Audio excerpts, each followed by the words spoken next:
Então, enquanto Jesus estava sendo crucificado, ele ouviu toda a zombaria, ele sofreu toda a calúnia, toda a mentira, assim como eles vendavam os seus olhos e aí davam bofetadas e zombavam dizendo: quem te bateu? Adivinha? Fala, se é realmente profeta, diga quem é, qual é o nome daquela pessoa que te bateu. Jesus não sabia só o nome dessa pessoa, Jesus conhecia cada célula dessa pessoa, seu pai, sua mãe, quem fosse. Jesus conhecia tudo, mas ele ficou calado, porque ele tinha que sofrer tudo isso, porque ele tinha que sofrer o castigo pleno, modelo exemplar do meu pecado e do teu pecado. E é muito interessante que o mesmo Espírito que havia em Jesus, quando ele diz assim: Pai, perdoa, porque não sabem o que fazem, depois um diácono chamado Estevão, quando estava sendo apedrejado, ele também fala a mesma coisa: Pai, perdoa, não imputes este pecado. Ele tem o mesmo Espírito, e todos os discípulos de Jesus têm o mesmo Espírito. Então todos os discípulos de Jesus não têm um espírito de vingança, mas de dizer: Pai, perdoa, porque não sabem o que fazem. Lá em Marcos capítulo 2, quando eles trazem, aqueles 4 homens trazem aquele paralítico até Jesus, a primeira coisa que diz: estão perdoados os teus pecados, quando ele vê a fé daqueles homens. E as autoridades religiosas que estavam ali já estavam criticando no coração, arrazoando no coração, sobre essa fala de Jesus, porque o único que tem autoridade para perdoar pecados é o Pai Celestial. Como que um homem pode perdoar pecados? Mas Jesus, conhecendo o coração, ele diz: qual é o mais fácil falar? Estão perdoados os teus pecados, ou dizer: levanta e anda?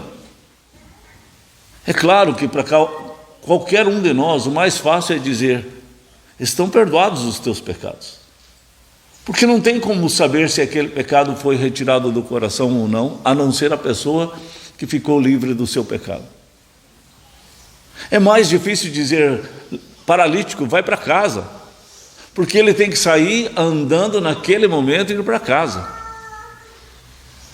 Mas aos olhos de Deus, da forma de Deus, eu particularmente acredito que é muito mais difícil dizer: estão perdoados os teus pecados. E você diz: mas para Deus não há nada difícil. Mas para Deus fazer com que um paralítico ande, ele só simplesmente diz: paralítico, ande, e ele anda. Mas para Deus perdoar o pecado, não basta somente dizer: estão perdoados os pecados. Jesus, o Filho de Deus, teve que morrer numa cruz. Ele teve que sofrer tudo o que ele sofreu, para Deus dizer: estão perdoados os teus pecados. Porque se tivesse uma outra forma de Deus perdoar o pecado, que Jesus não precisasse passar pela cruz, então Deus faria. E Jesus pediu: Pai, se possível, se tiver uma forma de eu perdoar o pecado dessa gente, que eu não precise morrer numa cruz, então arrume essa forma, faça dessa forma. E o Pai não tinha outra forma. A única forma de Deus poder perdoar os nossos pecados, Jesus teria que morrer numa cruz, ele teria que sofrer o castigo do meu pecado, aquilo que estava sentenciado para mim. Ele jogou essa sentença sobre um justo, no lugar do injusto, e não tem como ele desviar isso, não tem como ele modificar isso. Por isso, na mensagem que a gente vai levar às pessoas, não adianta a gente ficar assim, desculpando, justificando, mostrando as boas intenções que a pessoa teve, que ela não teve tanta intenção assim. Porque se o sacrifício de Jesus, ele é o Cordeiro de Deus que tira o pecado, então ele tem que tirar o pecado. Mas se a pessoa não teve tanto pecado assim, se a pessoa não demonstra o seu pecado, a sujeira do seu pecado, a maldade do seu pecado, ela não vai ficar livre do seu pecado, até o momento que ela entendeu o quanto o seu pecado é mau. Porque uma mentira grande, ela é filha do diabo, quanto uma mentira pequenininha também é filha do diabo, e ambas precisam ser removidas pelo sacrifício de Jesus. E não adianta a gente querer justificar e dizer, mas não houve tanta má intenção, e valorizar essa pouca má intenção. É interessante que hoje nós temos na lei uma questão que chama-se dolo eventual, para pegar aqueles que bebem e quando estão dirigindo, eles não sabem dirigir direito, eles vão bater em alguém, e aí eles assumem o risco de ter bebido e dirigido, então eles podem sofrer penas por isso. Na verdade, isso acontece conosco. Jesus diz, as minhas palavras são espírito e são vida, mas a pessoa deixa de ouvir as palavras de Jesus. Deus diz assim, não deixe de reunir, não deixe de congregar, a pessoa deixa de congregar. Ela assume o risco, é o dolo eventual. E aí ela não tem forças espirituais para resistir ao pecado, ela não tem compreensão sobre o seu pecado, e é aquilo que Jesus diz, Pai, perdoa porque não sabem o que fazem. E eram líderes religiosos, eram pastores da época que estavam cegos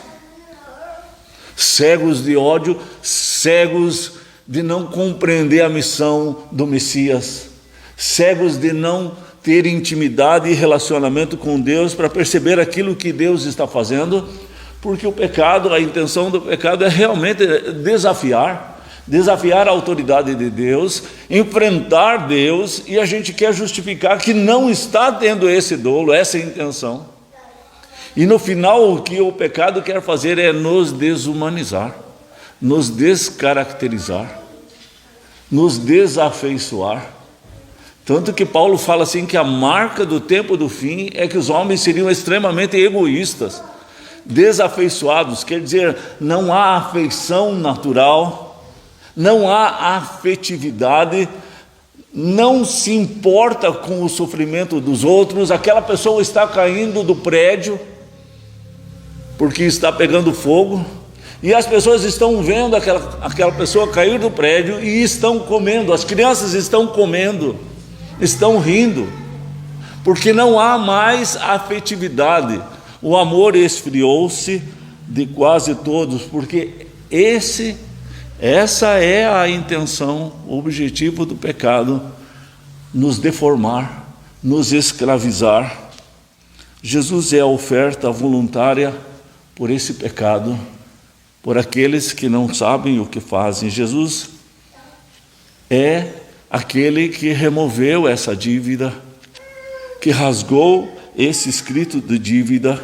Lembra daquela mulher, em João 8, que era apaixonada por um homem que não era o seu marido,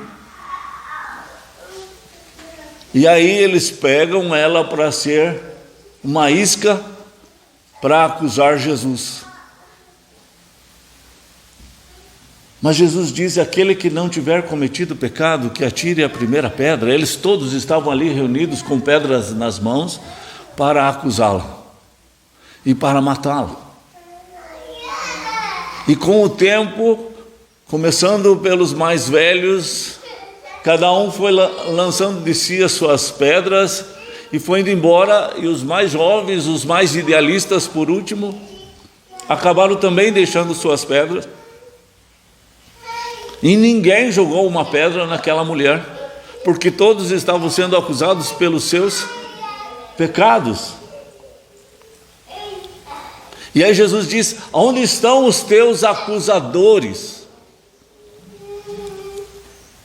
Aquela cena da cruz é uma cena de acusação, de deboche, onde Jesus estava sendo ridicularizado, zombado. Jesus sofreu sobre si as nossas acusações, as nossas rejeições. O castigo que nos traz a paz estava sobre ele. Pelas suas pisaduras nós somos sarados. Então essa mulher, quando Jesus perdoa essa mulher, ela vai para casa livre daquela tentação por aquele homem que não era o marido dela, nunca foi.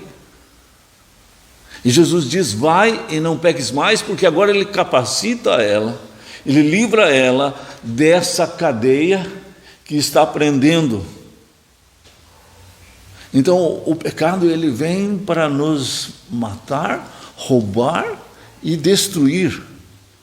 Vem a frustração, vem a desilusão, vem as mentiras, vem a brutalidade, a zombaria, a indiferença, a ironia, o sarcasmo, para cada um ter razão e o outro ser o culpado. Vem a ansiedade para se resolver os problemas, e da ansiedade vem os problemas de saúde física, emocionais, porque a ansiedade perturba a paz, tira e rouba a alegria da pessoa, envenena a alma e tira a saúde da pessoa. O pecado, ele faz todas essas coisas, cria trauma. É uma vida que ficou mutilada, magoada, ressentida, ferida. Chama-se feridas interiores, né?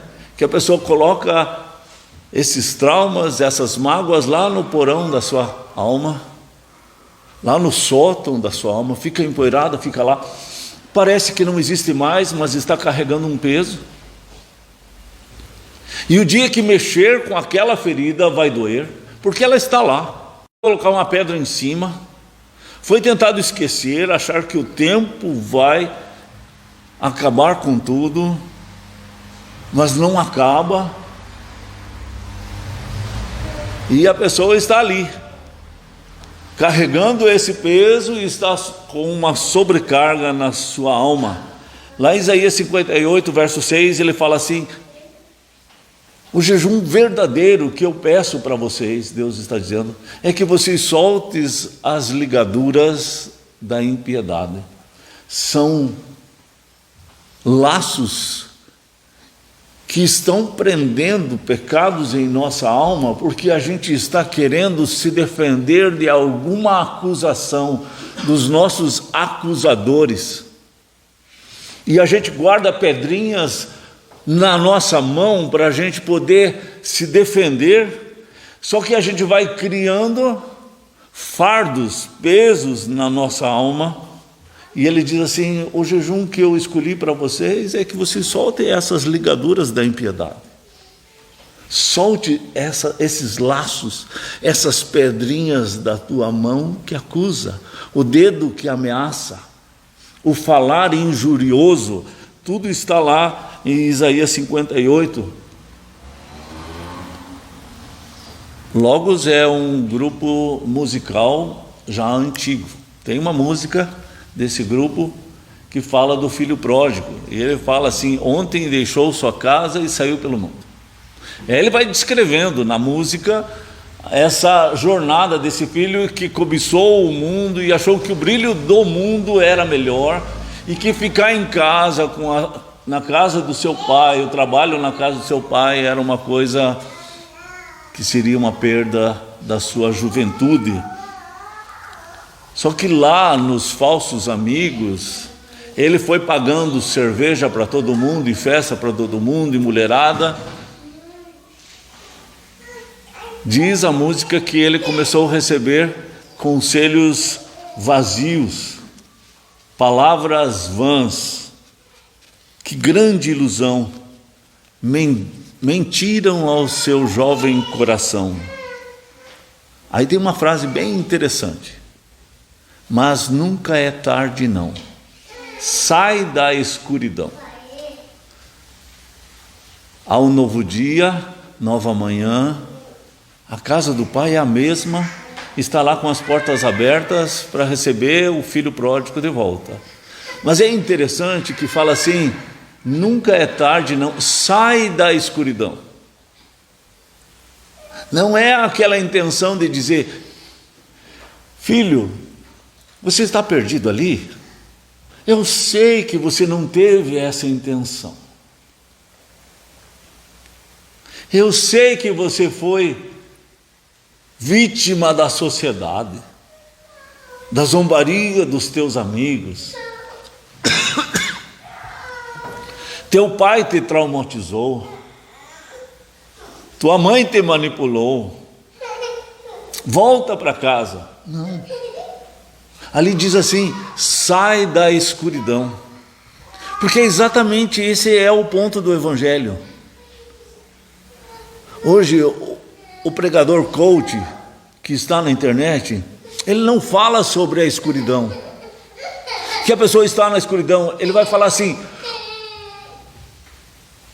você é a pessoa mais importante aos olhos de Deus. Você é a menina dos olhos de Jesus. Ele vai por esse viés.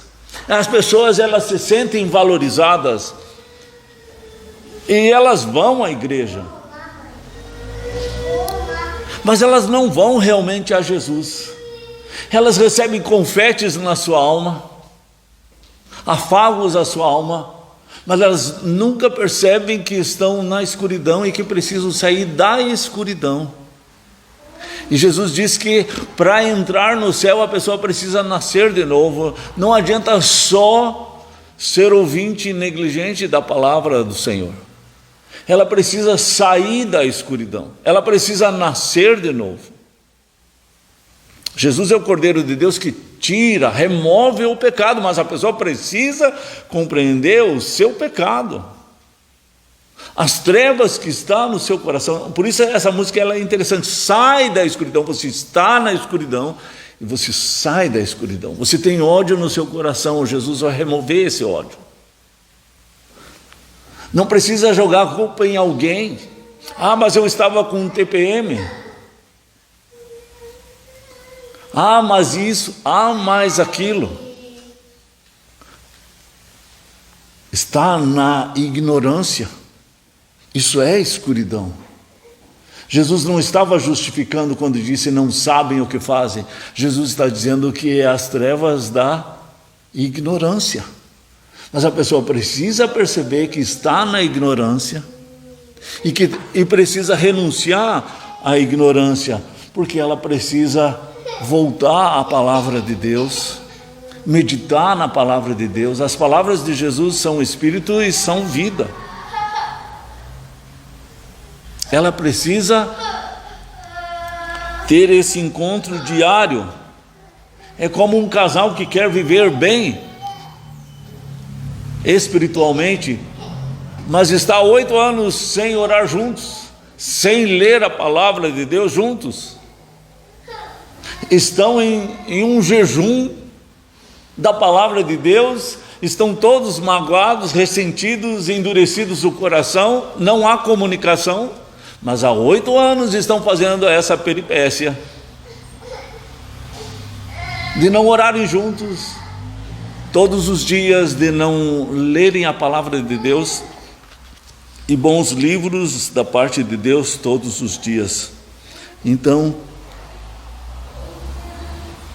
Getsemane, quando Jesus estava ali antes de ser crucificado, eu vi um pregador dizendo que Getsemane significa prensa de azeitonas, porque era o Monte das Oliveiras. E é interessante, é ali que Jesus foi prensado, é ali que Jesus foi moído.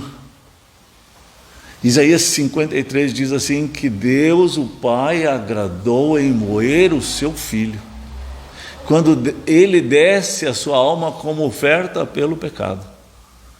E ali ele estava sendo prensado, como se prensava as azeitonas para fazer o azeite de oliva, que é um remédio que faz muito bem para o nosso corpo.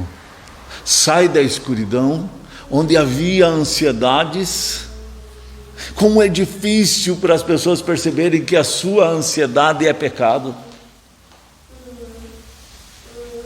Como é difícil de perceber essas coisas. Mas ele está dizendo: sai da escuridão, pare de ter uma vida ansiosa. Ele diz: não andeis ansiosos de coisa alguma, porque a ansiedade, ela é a mãe de várias trevas, vários pecados, vários distúrbios da alma, que a gente quer controlar a nossa vida e resolver todos os nossos problemas, e não temos fé suficiente para entregar nas mãos de Jesus, consagrar nossa vida a Ele e deixar Ele guiar, Ele dirigir a nossa mente para que ela fique limpa, livre. Jesus levou as nossas rejeições, as nossas frustrações, as nossas ilusões, a brutalidade que foi cometida contra nós, a zombaria, a indiferença. Jesus levou tudo isso lá na cruz. Pelas suas pisaduras nós somos sarados. O que Jesus fez é o inverso do que o pecado faz. E aí ele acalma o teu coração, ele traz paz ao teu coração e saúde para o corpo. Ele dá motivos para a verdadeira alegria. E a palavra de Deus diz assim, que a verdadeira alegria aformoseia o rosto. E o pecado escondido envelhece, seca os ossos. Mas a alegria de Deus aformoseia o rosto, deixa a pessoa mais jovem, mesmo que ela tenha mais idade, mas ela mantém a sua juventude pela alegria de Deus. Veja como as coisas funcionam ao contrário, como Ele reverte o mal em bem. Tem uma frase de Max Lucado que diz assim: quando você sabe que Deus o ama, você não fica desesperado pelo amor dos outros. Quando você sabe que Deus o ama, você não fica desesperado pelo amor dos outros. Porque a pessoa que tem o amor de Deus, ela é completa em si mesma. Ela é feliz porque tem a alegria do Espírito Santo, que o mundo não pode tirar. Amém? A Sônia faz uma oração? Senhor, nosso Deus, maravilhoso, estar na tua casa, poder ouvir essa palavra, poder pensar também um pouco, parar tudo que Jesus fez por nós, da importância de tudo isso. Muito obrigada, Deus. Assim como já foi orado aqui, Deus, nunca deixe nós nos esquecermos do presente maravilhoso que ganhamos do Senhor. Amém. Jesus foi um herói. Como Jesus pôde suportar tudo isso aos nossos olhos, isso não podemos imaginar. Só nos resta mesmo agradecer. Nos ajude, Deus, a andarmos nos teus caminhos. Nos ajude a termos um coração grato. Nos ajude a termos intrepidez também para falar desta mensagem. Amém. Tão maravilhosa, desta mensagem tão suprema do amor de Deus por nós. Amém. Tantas vezes pessoas e até nós temos dificuldades assim, pensando em aceitação e saber que Deus nos amou primeiro, nós sermos tão pecadores, tão desmerecedores. Oh Deus, que maravilhosa a mensagem da cruz. Amém. Muito obrigada, Deus, porque um dia o Senhor usou pessoas, usou pastores, usou cânticos para abrir os nossos olhos, Deus, para abrir a nossa mente. Amém. Para nós sabermos de tudo isso. Deus, realmente não há palavras para descrever quão maravilhoso o Senhor é. Amém. Maravilhosa é a mensagem, Deus, da cruz. Amém. Louvado seja o Senhor por isso, Deus. Amém. Te agradeço, Deus, por essa palavra, Deus, por tantos textos, por essa mensagem tão maravilhosa, tão impactante, trazida nesta manhã. Amém. Deus, continue a trabalhar através do nosso pastor, Deus, e através de nós também, Deus, que possamos ser mensageiros do Senhor aqui neste momento, Deus. Amém. Em tempos tão difíceis, Deus, em tempos tão necessários de ouvirmos a palavra do Senhor. Nos converte, Deus, por inteiro aqui, nos traz, Deus, ao Senhor, nos mostra onde temos caído, Deus, nos converte. Não deixe, Deus, que nenhum dos teus filhos, daqueles que já ouviram esta palavra, Deus, venham a andar por seus próprios entendimentos, por colocar em dúvida, Deus, essa palavra. Senhor, assim, toca o coração, o nosso Deus em primeiro lugar, os nossos irmãos, Deus, os nossos familiares, Deus, que possam, assim, Deus, ser alcançados pelo Senhor, Deus. Muito obrigada, Deus. Nos perdoe, Deus, também pela falta de fé, Deus, pela ansiedade que às vezes assim nos acomete. Deus, nunca deixe nós nos esquecermos a quem nós pertencemos. Em nome de Jesus. Amém.